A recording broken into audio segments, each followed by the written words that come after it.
stable. So I want to ask first, everyone here has ArchiCAD 22 in their computers? No. Do you raise your hand? No? You don't? I don't The know. rest do? Okay, so it's only you who's got 21 computer? Okay, so I will try to grade your test on ArchiCAD 21, so you can open. But right now I'm having troubles processing some information in ArchiCAD 21. I hope I have it today. I started doing the grading yesterday and I didn't realize it was so unstable, so I couldn't finish. And I was involved in some ISO as well. I was running Saturday.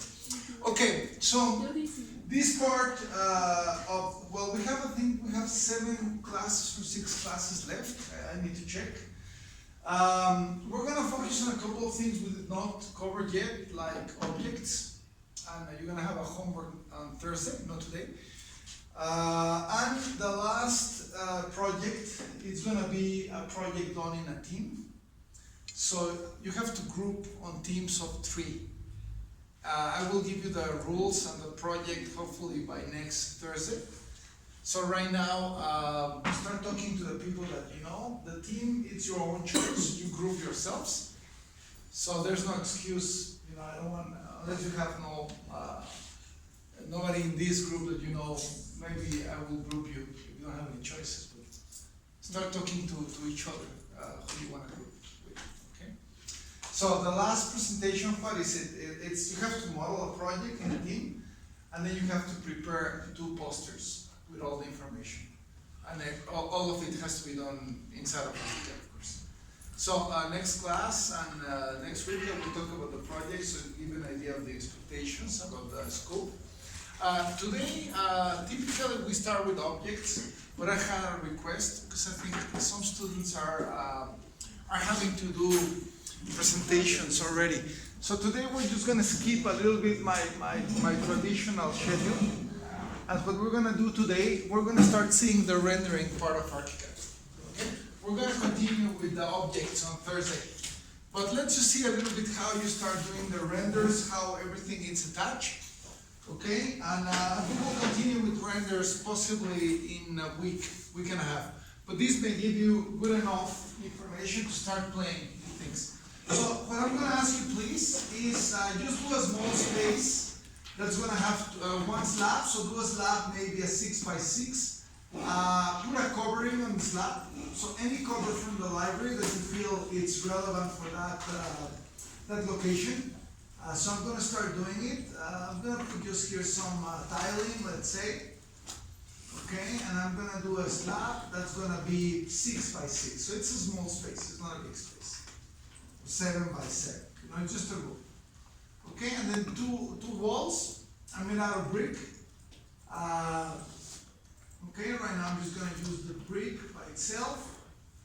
And 3 meter tall walls. You don't have to close the space right now. I'm just doing the 2 walls. Put a window in one of the walls if you can.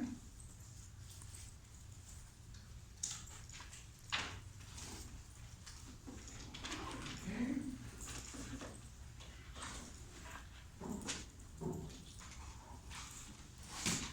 And I'm going to ask you to put a sphere. I will stop in a second so you can see what I'm doing. It's not And the sphere, I want you to paint the sphere with the material from the library. That's called chrome, metal chrome. Okay.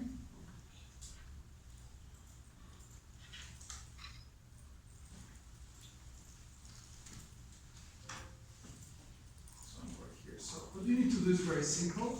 It's just a setting. Okay, we have 2 walls, same material. We have a slab and we have a window.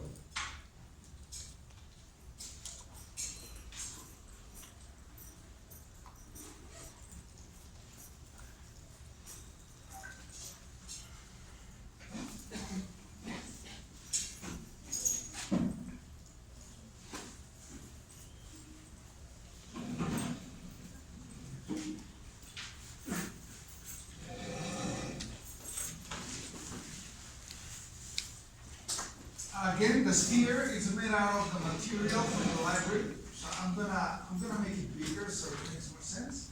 So here in definitions, that's where you give the radius, of course. And here below, where it says surface, is where I apply the metal chrome to that sphere. So you go to metal chrome. Okay. So I'll just put a sphere there.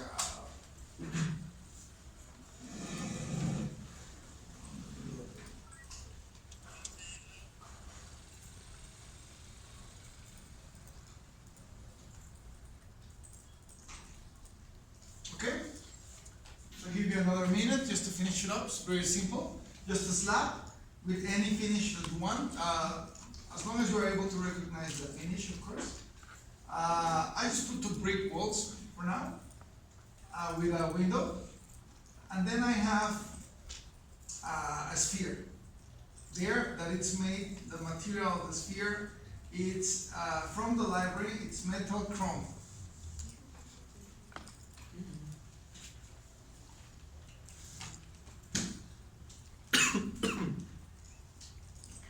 Okay.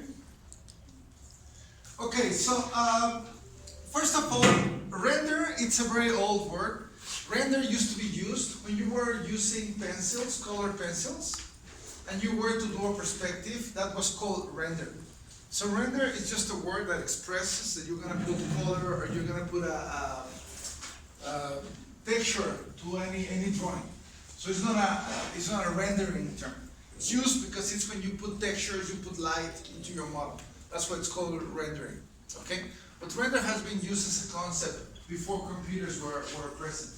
So what we're going to try to aim here as a basic objective for you personally, and we don't have too much time to do tests and to have homeworks related to render, but you have to do a presentation at the end, is to achieve the knowledge so you can have realistic or photorealistic render. So photorealistic render, it means that whatever you get, it can be confused with reality. Okay? I don't recommend you to do photo rendering or photorealistic renderings all the time, because sometimes the client is going to go for the colors. So even if you have a presentation here at class, if you over-render your project, people tend to focus on the textures and the lighting, and you're trying to sell sometimes the project. So be very careful how you use render. Render can be very artistical, can be black and white, can be monotonic, okay? So it doesn't have to be photorealistic all the time. Don't be obsessed about photorealism. But my point is that try to understand what makes a render actually photorealistic. That's a very important concept, okay? So there's 3 things that you need to make sure that you understand within ArchiCAD or any rendering program to be able to achieve a good render. First is the model.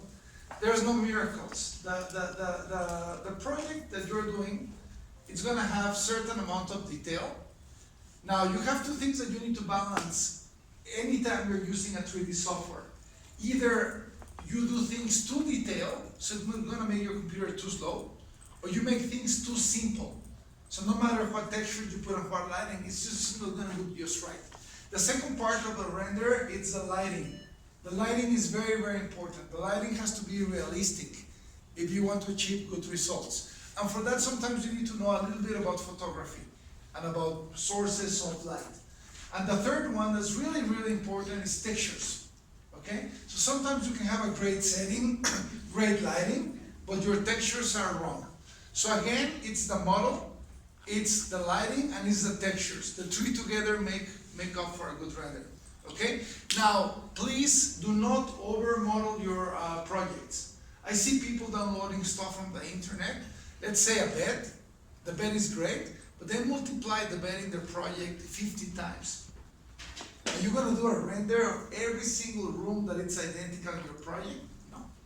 Why do you put a very detailed bed in the project repeated 50 times? It makes no sense. So if you're going to have a hotel building, all the buildings should be done using basic square objects, okay? But maybe one of the rooms in your project, yes, you can put, flowers, you can put a furniture that's very accurate. You can put a bed that's got mantles, got pillows and all that stuff. So for that specific case, yes, you can detail very well. But be careful not to over detail your project. I see people suffering way too much in their computers with projects that are not so large, but it's the objects in the project that become too large. So I'm going to explain you a little bit more about that later on, but we're going to start just understanding here what we're seeing inside of ArchiCAD. So the first thing that you're seeing is whatever you inherit in your template. So if you right click on the air, please do, on the 3D window, we know for one that we have basically two main engines in the 3D window of ArchiCAD. Can anybody tell me what's the difference? What's those two engines that I have in ArchiCAD?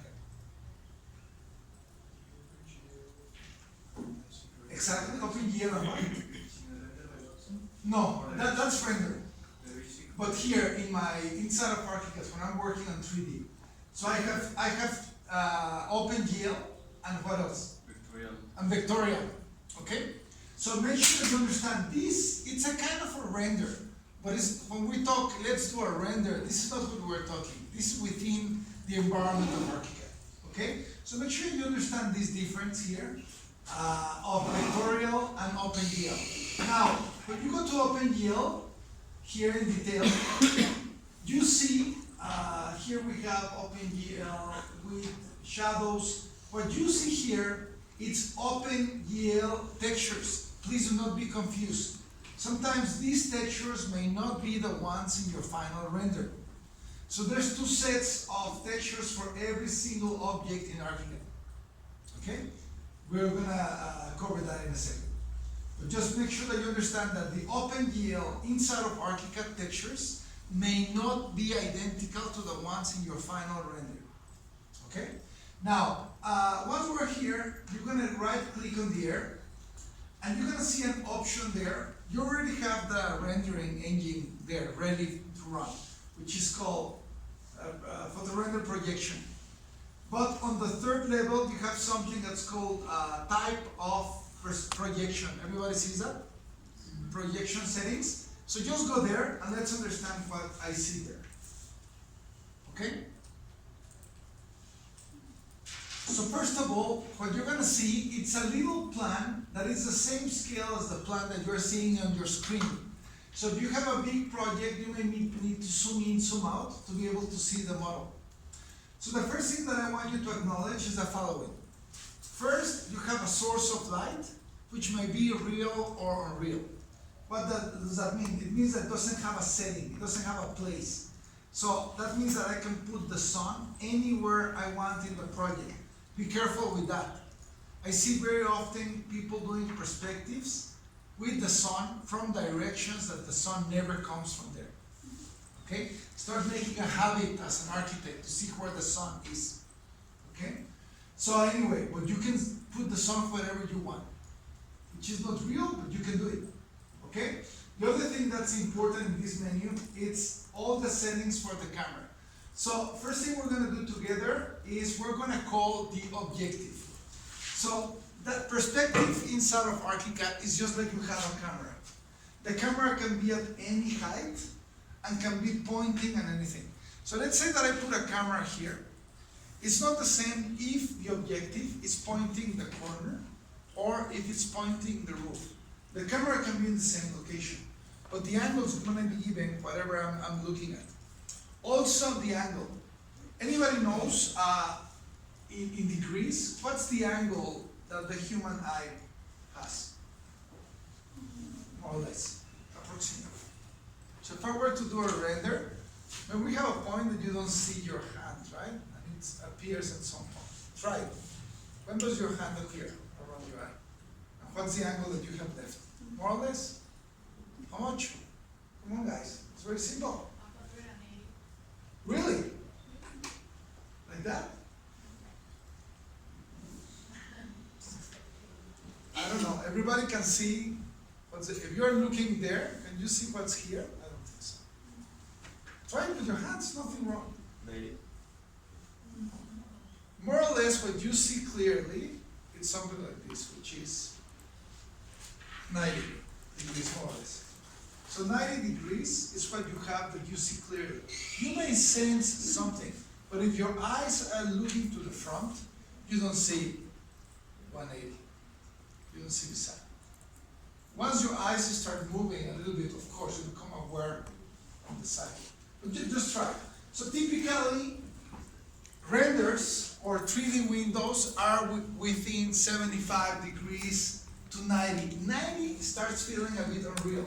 When you use 90 degrees on a render, you are exaggerating the space. Sometimes when you go and do a render of a bathroom, you need the bathroom to become bigger. Okay? Another way to set this is going to be on camera millimeters. Okay? We're going to talk about that later.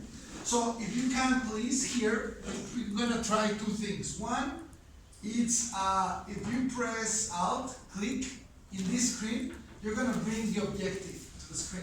Alt, click.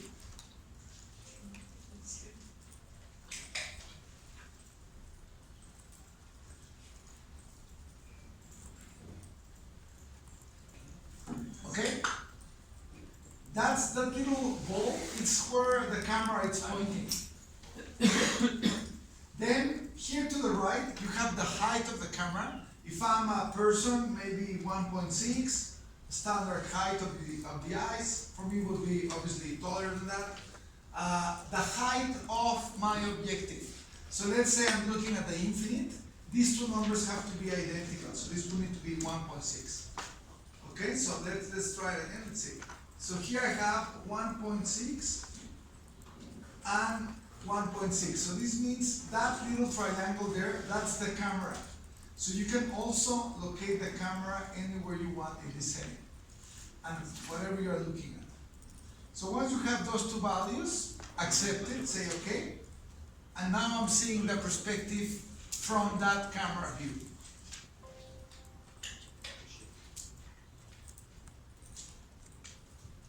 Obviously by now many of you know how to scroll in the 3D, how to pan, how to orbit. So doing all those things, yes, allow you to position yourself anywhere you want, but if you want total precision, it's easier to come here to type of projection and put the height of the person. So let's say it's me, I'm going to put 1.7 and I'm looking at 1.5 in height. Okay? And that's going to be the perspective that you get if you're standing in that location.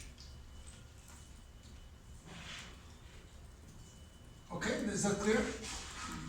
Okay, additionally, when you do renders, we tend to show things at angles that are not real. That's salesmanship, or that's just trying to sell your product. Okay? But sometimes when you arrive in a house, you never arrive to your house flying. And many times we present projects from the sky. It's very curious, but architectural projects get prices from photographs. Nobody visits the projects. Somebody just submits photographs. So there's a whole science of how photographers photograph photography so that you can get an award, which is kind of sad. Once you go to a building, maybe it's not that exciting. You know, it's got 3-4 angles that are great. All projects can be photographed very nicely.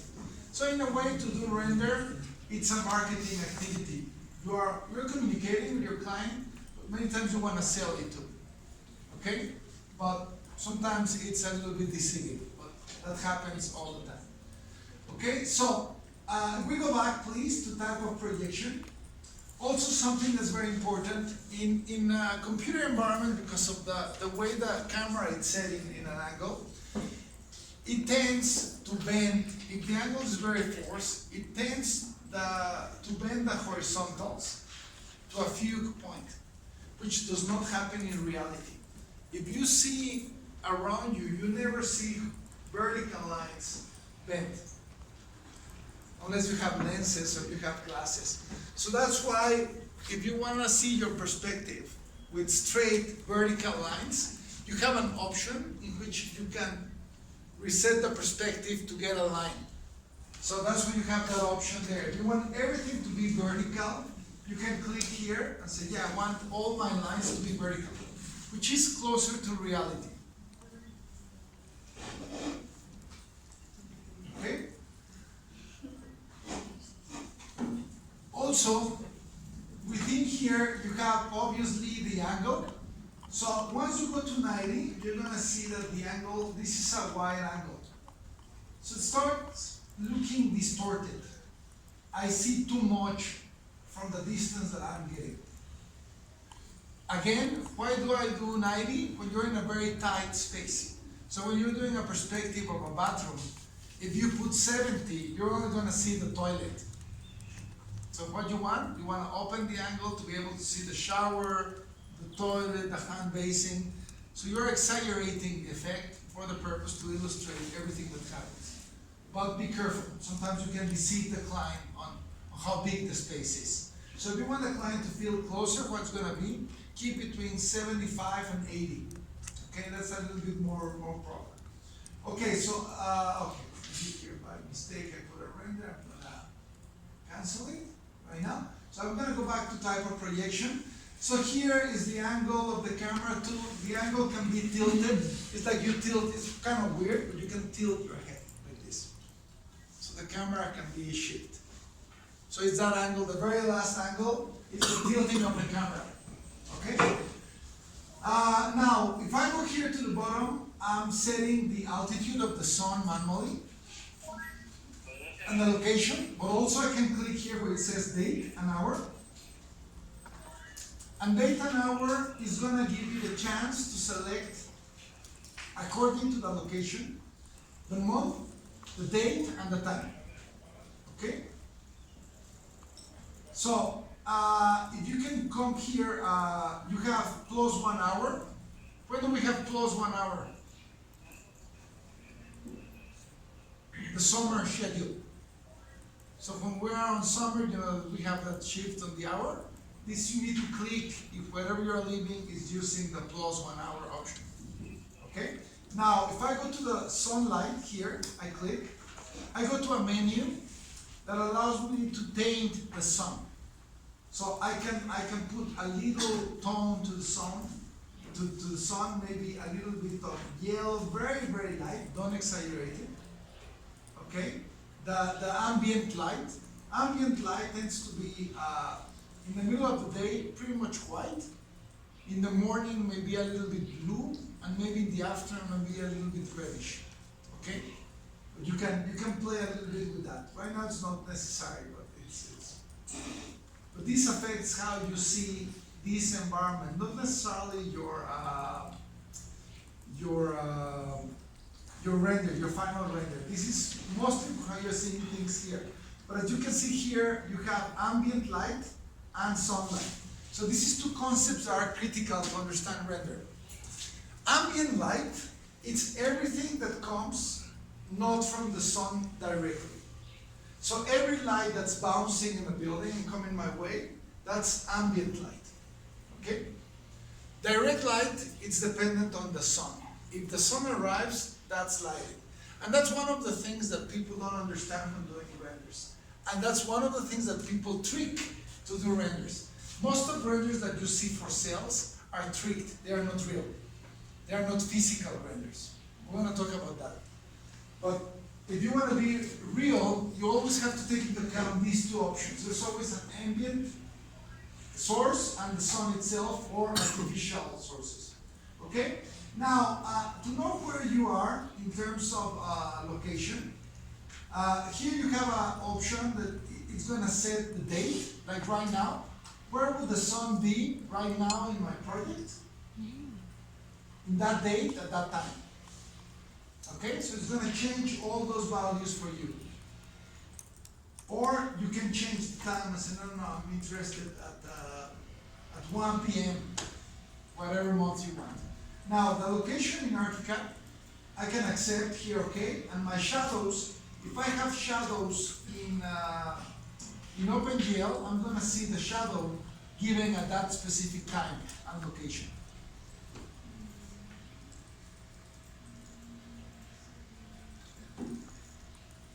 Now, if you come along with me, so you know where this is coming from, it's coming from preferences. If I go to option, project preferences, you have their location of the project. So please go there, option, project preferences, location. So if I go to location, depending the language that we're using, if you're using the Spanish version, on cities, you see the Latin American cities mostly, and some of the most important cities in the world. Okay? So if you're using the Spanish version, yes, you will find every single capital city in Latin America. I think in Mexico you may find a couple. You have Guadalajara, it has to be maybe Monterrey. Yes, Monterrey is there. Mexico City, of course. I think that's it for Mexico. But that's just in the library. So let's say that you're in a location, Querétaro is not there. So all you need to do is you need to type where we are. Okay? Right now, I have a number there, 1999. Where is that? Latitude and longitude. Where is Querétaro? Probably Stefan is the only one who knows. Well, like 20 and 100. So this is pretty much Querétaro. Around, yes. 19 latitude by 99. This is not the class to cover this, but you should start knowing where Querétaro is in the world. Okay? So, what time use do we have to Greenwich? How much? So we're gonna call England. What's the time difference? 7 hours to England, maybe to France. To England. Really, guys? You don't know? You know that there's a time difference, right? So how many hours is your? 6 hours. 6 hours. Greenwich, it's in England, and we're minus 6 hours. Okay? You should know that too. We're minus 6. Okay, what height are we in Querétaro from the ocean?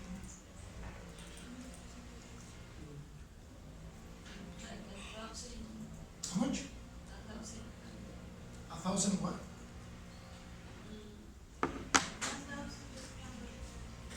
1,800, yes. Around 1,800 meters above sea level. Anybody knows Mexico City? How high is from the ocean level? Really? Guys, when you in a cave all your life? 2,200. Okay? The Everest. How high is the Everest?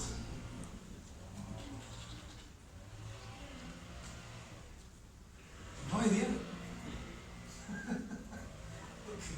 General culture, guys. It's like 5,400, something like that. So that's like the highest peaks are above 5,000. Okay? So that's just to give you an idea, actually. We're pretty high compared to Europe. Normally you live very close to the level of the ocean. In Switzerland. Okay, so this is the north of your project. We don't see anything related to the north in this course, but be aware that this is the north of your project. So the north is obviously very important. And once you have all this information, the shadows that you see are totally the date that you are putting here. Okay? So start playing, turn them on. It has to be part of your design constantly. Where is the sun? What's the sun doing to my building? Okay, so once we know that, we know where the sun is, what's doing. Let's go back to type of projections, and I want you also to see here, some of you may be using it already. We can go to the axonometric views right here. If I click here, I go to axonometric views. Okay? So I can go from perspective to axonometry. Anybody can explain me what's the difference between an isometric and axonometric?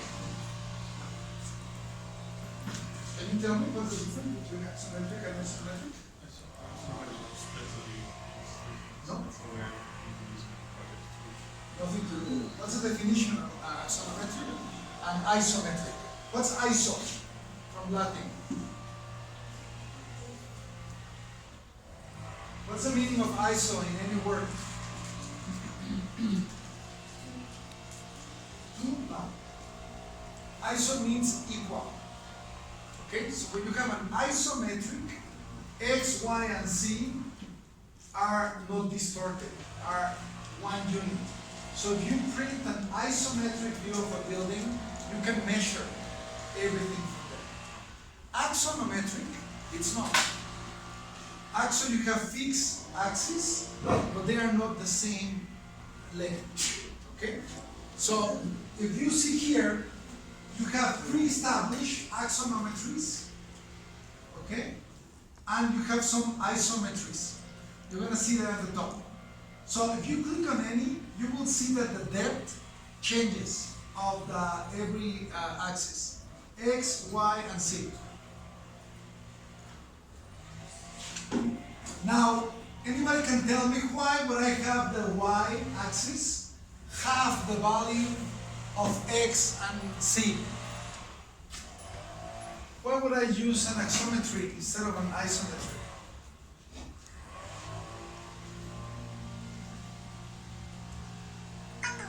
Because it looks like a perspective, it looks more natural. You never perceive the depth in the same line as the facade, right? So if you put a building that it's isometric, it looks weird, it's not realistic. Architects love isometric views. It makes everything look abstract and more interesting sometimes than it is. A client never sees, we never see life in isometric view or even axometry. It's good to do, mapping. What he tried to describe, it's called actually mapping, not axonometry. You do mapping with perspectives or with axometry. Okay? But anyway, that's why. But try a couple. Choose one, see your model, how it looks. It's a bit like working in Revit. Revit, the 3D window you can only work in axometry, right?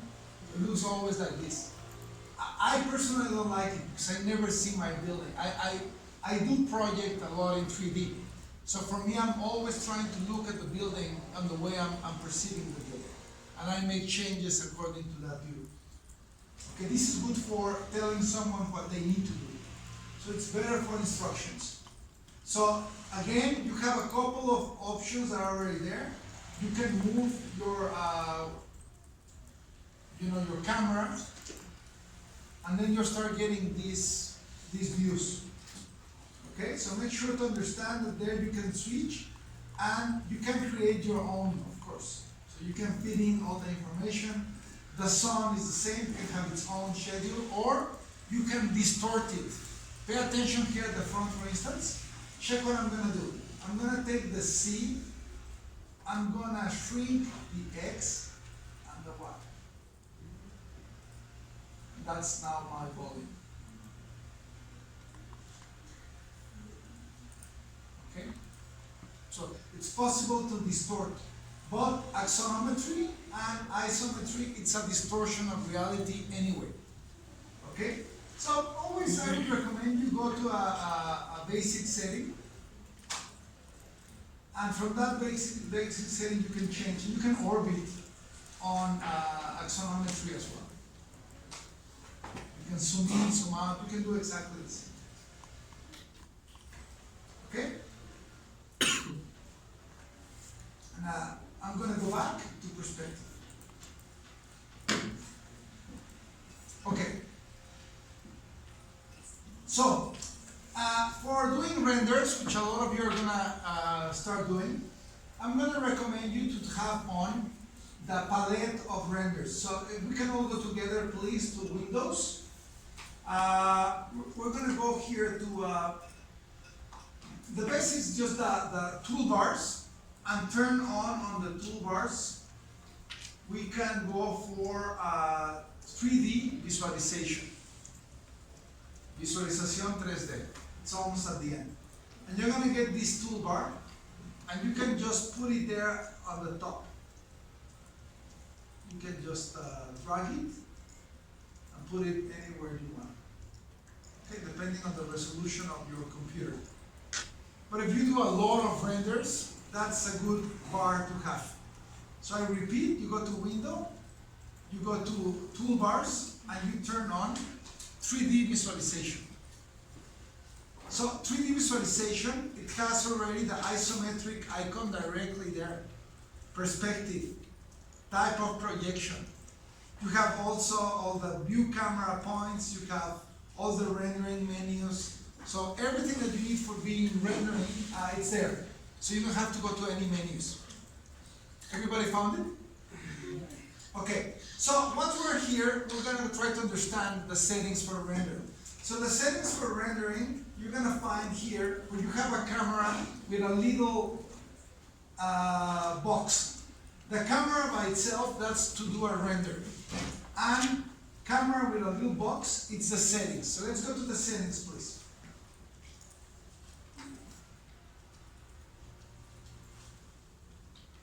Okay, so I think I mentioned before, the only thing you need to start doing at the beginning is use scenes for your renders. So if you go to the scene menu, go where it says there the scene, click on it, and go to select a scene. If you go to select a scene, you're going to go to a special menu that has already predefined lighting and sky scenes for you. It saves a lot of time. So if you want to do an exterior render, let's say during the day, first of all, I want to make something clear. Please pay attention here. The difference between a fast render and a high quality render, it's very little. And the time difference can be huge. Can be the difference between having a render working half an hour and having a render working 5 hours. And you won't see the difference. So everything I'm going to be doing at the beginning, always choose the fast one. Actually, in the Latin American template, you don't have the high quality option anymore. It was removed because people tend to think that because they go to the maximum quality, their product is going to be better. It doesn't happen that way. So you can increase even the quality of these ones, but you don't need it. So for now, let's all go to the fast option. So let's say day fast. So I go to day fast, I click on it. You can go to physical or non-physical. I will address that if we have time. And you say okay, and then you can render it. And everything is set for you. You don't have to do anything. It's going to put the sky, it's going to put the sun, it's going to put all the settings. And the only limitation that you have right now is the textures that you may have in your project.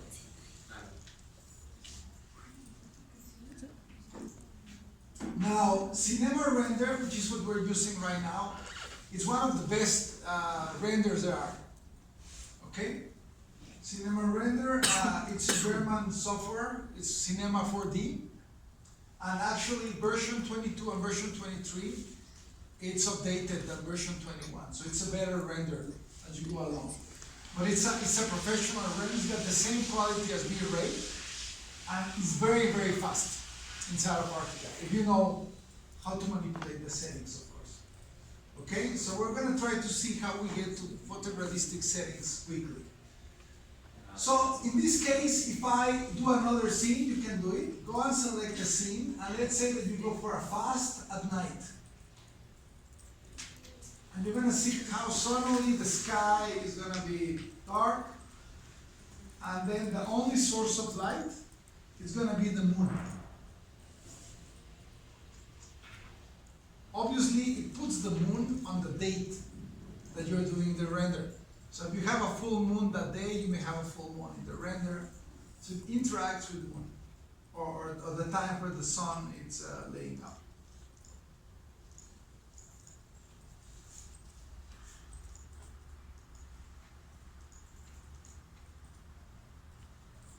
Okay?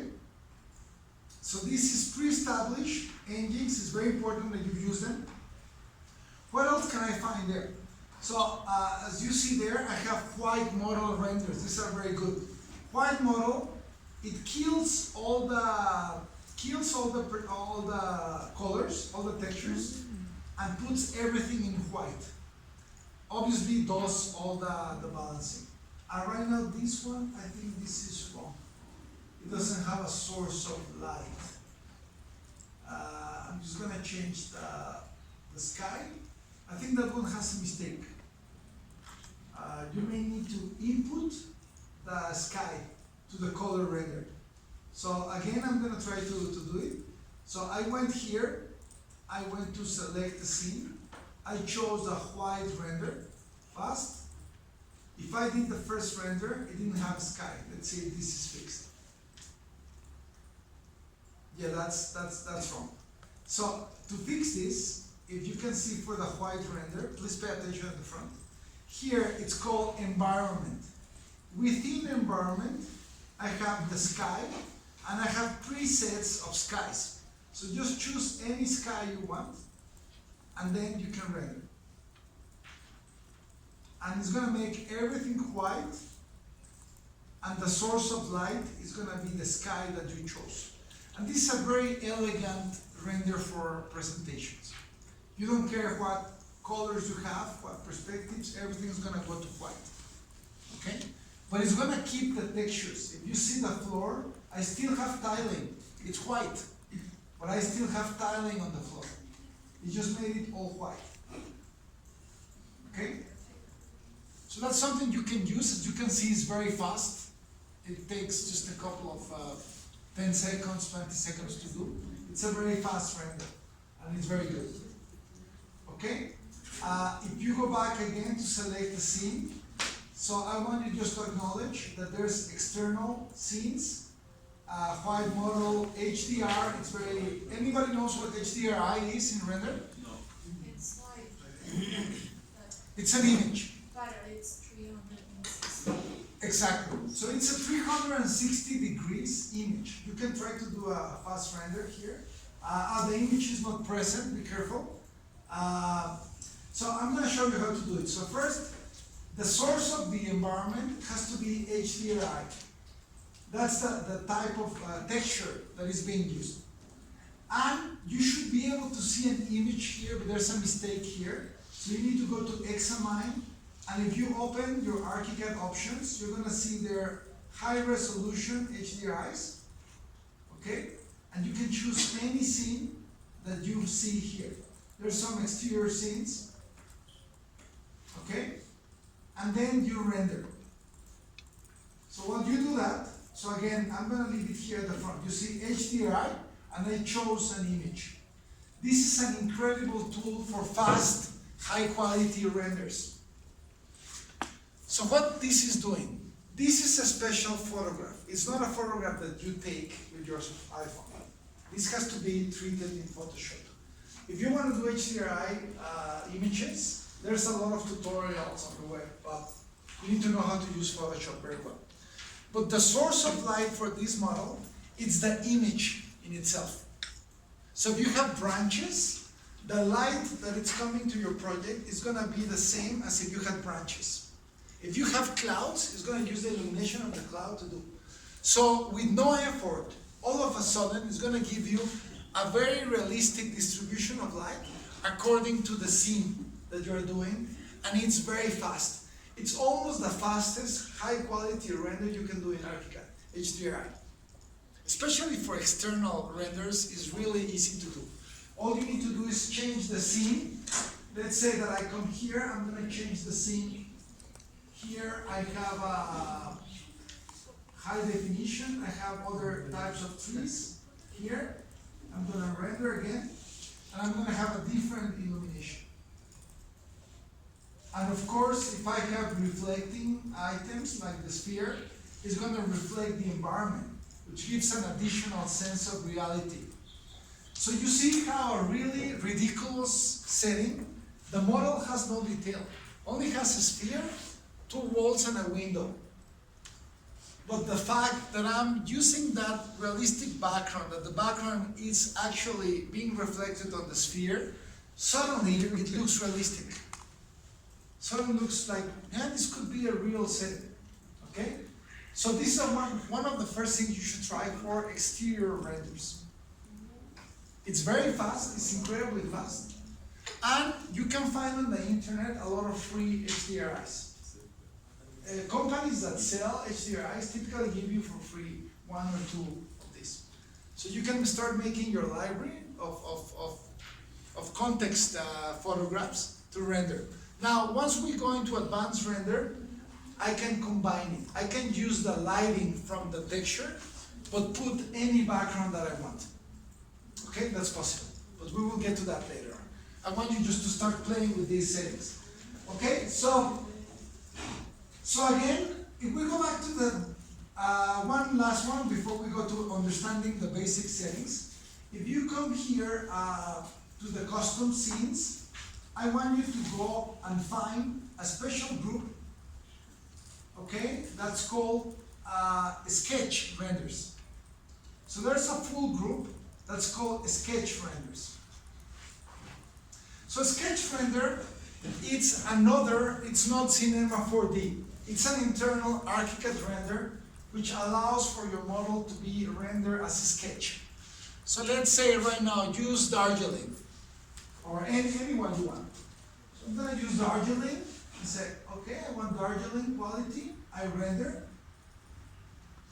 And that's what's gonna do, is gonna change everything to shades of colors.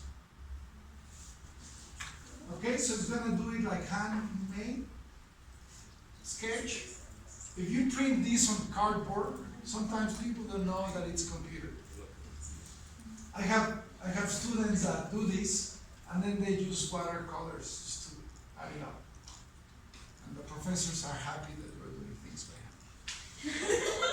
Which I think is good if you know how to go by hand. I think it's a myth that you cannot use the computer to do the projects. I do it all the time for 20-something years. If you don't do things in the computer because you don't know how to use the computer fast enough. So if you know how to use the computer fast enough, yes, use your hand. You should not kill a design because you cannot project it. But if you can, the pencil is gone. Okay? So why would I use this? I would use this the same that I would use it for a professor. Your clients, if you give a photorealistic render, they criticize your colors and your textures. If you give this to your client, also, he thinks you're still working on the product. If you give a render 2 days after you meet your client, you have to give renders all the time from now on. You cannot go back. So once you give any client a photorealistic render, forget it. You're going to have to give photorealistic renders all the time. And believe me, it's not to deceive your client. What you want to have is a conversation with your client. So here's not an issue, this is made out of chrome. It's the fact that you want to put a sphere inside of the room. It's a different conversation, okay? So it's very valid, and there's a lot of styles. We don't have time in this course to explore them, but here you can improve the anti-aliasing, you can change the color of the pane, the background. For instance, if I go here to the background, I have inside of ArchiCAD, here I can use 3D. Inside of my background images library, I have paper textures. So you can choose a paper texture. I can change the definition of these, let's say to black, gray, graphite color. I do the same render. It's gonna put a paper background. This is not a very good texture, but you can see it's a sketch on any background that I want. Let me change this one. Or something else. But you have different types of paper that you can use, and you can put the render in that image.